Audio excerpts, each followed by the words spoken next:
Welcome back to the Deep Dive. Today, we're taking something incredibly common. An action you probably perform multiple times a day without even thinking about it, and we're going to treat it like a high-stakes risk assessment. Exactly. Our subject, Ah. side roads, T-junctions, and, the humble act of yielding. It sounds totally mundane, doesn't it?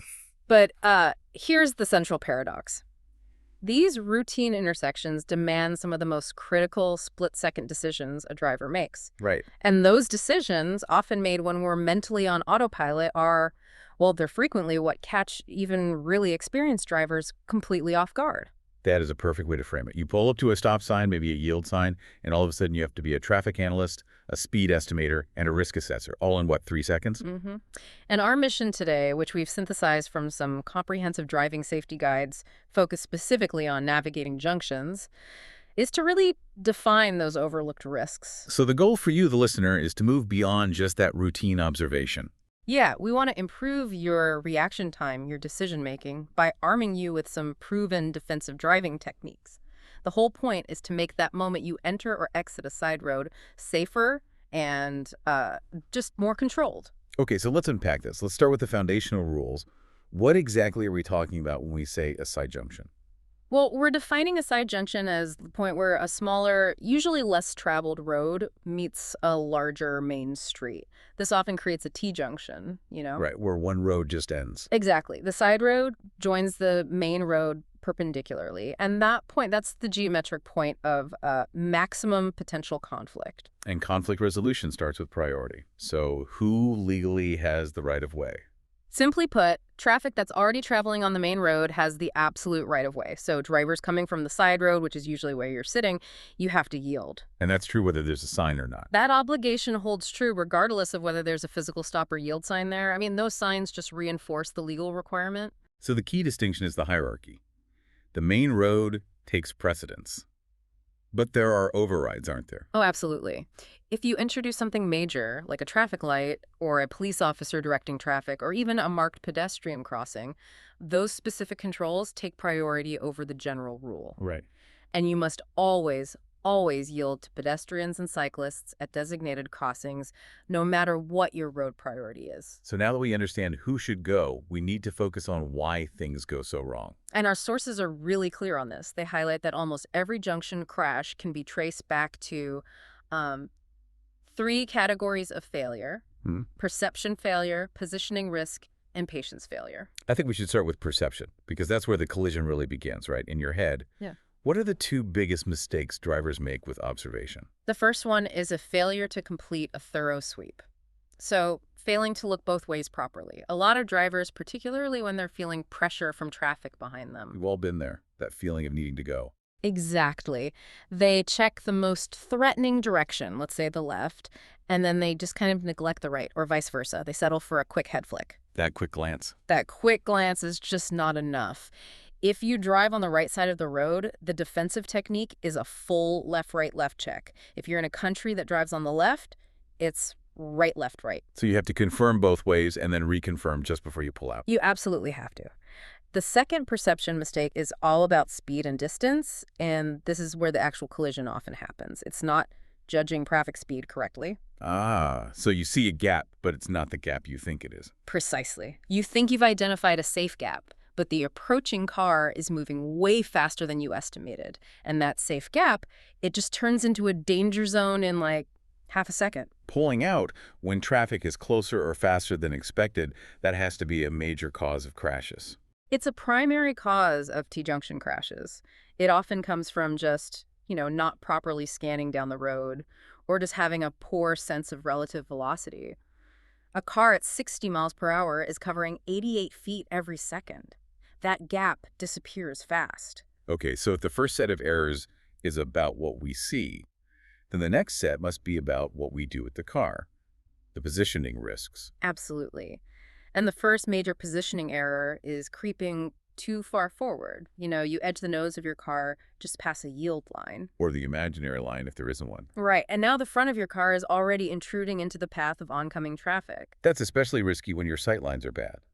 Because of hedges or parked cars, you've sort of committed to the intersection before you're 100% sure it's safe. And if you're turning right onto the main road, another common risk is cutting the corner. This is a positioning mistake where your turn is too shallow and you swing your car into the wrong side of the road. Or into the path of someone turning into the road you just left. Exactly. You have to maintain a tight turning radius. Okay, let's pivot to the patient's failures, because these feel more psychological. We see drivers who are either way too quick or way too slow. The slow version is hesitating when it's safe to go. I mean, overcaution is better than being reckless, but hesitating for too long or suddenly stopping mid-turn, that can really confuse other drivers who are already moving at speed. Right, you disrupt the flow. Yeah, if the road is clear, you need to proceed decisively. And the reverse of that, and probably more dangerous, is blocking the intersection. This happens when a driver stops halfway through a turn or just sits there, obstructing the main road while they wait for a gap. It turns a predictable road into a really unpredictable, static obstacle for fast-moving traffic. And of course, the foundation of all of this. You can't forget it, ignoring road signs or markings. You might have a default yield situation, but if there's a big red stop sign or markings like no left turn, those rules are absolute. They override everything else. These failures, Yeah. perception, positioning, patience, they seem to lead directly into the specific dangers the sources categorize. That's right.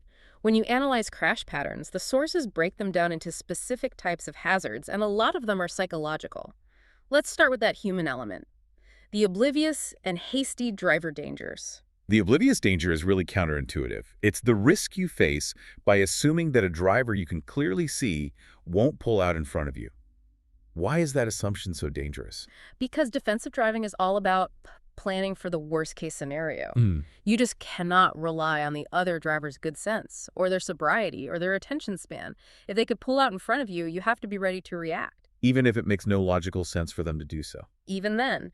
And the hasty driver, well, that's the person who takes these uncharacteristic risks because they're running late, or they're impatient, or just frustrated.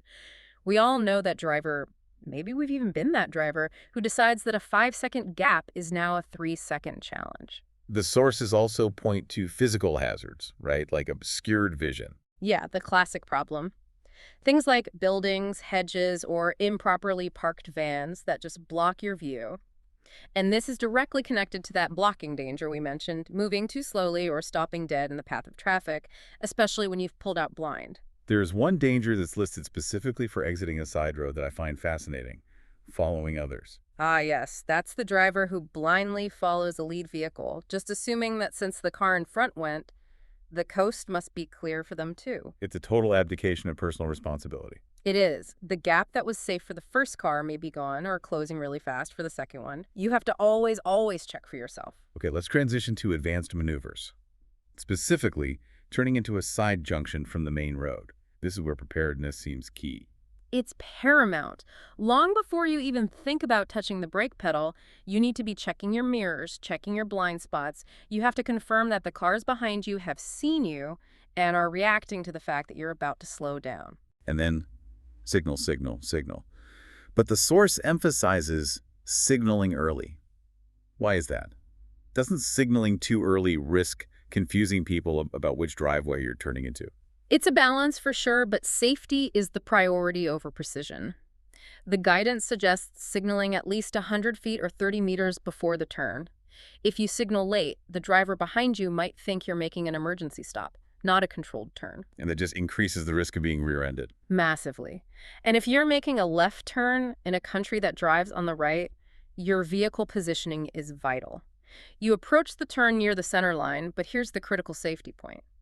While you're waiting for oncoming traffic to clear, you wait with your wheels straight. Wheels straight. Why is that so important? This is one of the most powerful defensive tips we found.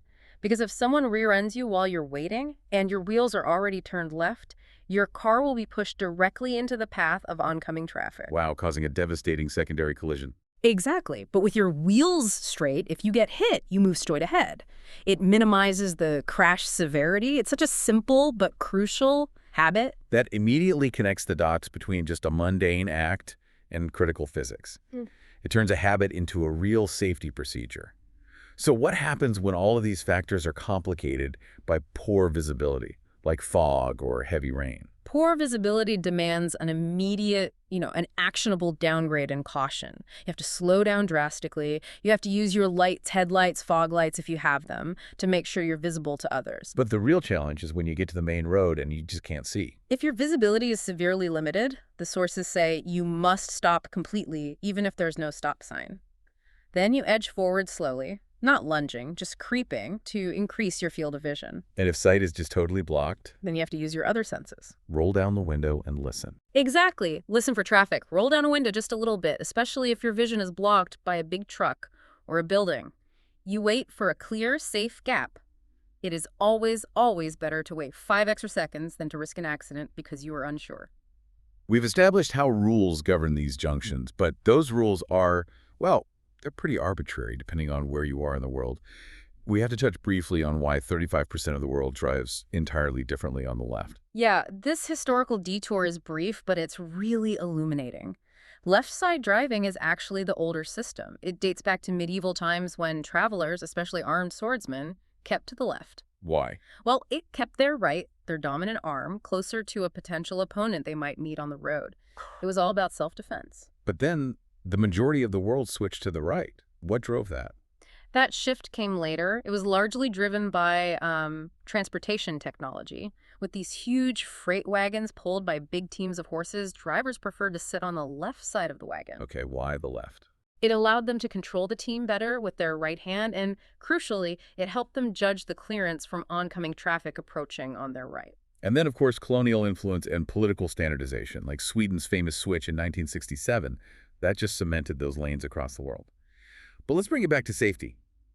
After all that, is one side of the road inherently safer than the other? Research on this consistently shows that no, safety is not dependent on the site itself. It's a multifaceted issue. It's influenced entirely by the quality of the infrastructure, clear signs, good lighting, the effectiveness of traffic law enforcement, vehicle design, and overwhelmingly just driver behavior.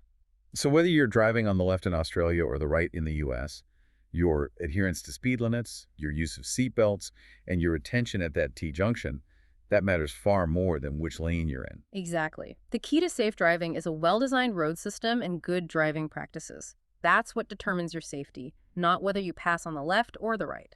Which brings us right back to you, the listener. The big takeaway here is that mastery of the mundane navigating that simple side road, it requires conscious effort. It requires the consistent application of these defensive techniques we've discussed. You have to stop treating that 3-second merge as routine and start treating it like the high-stakes risk assessment it truly is.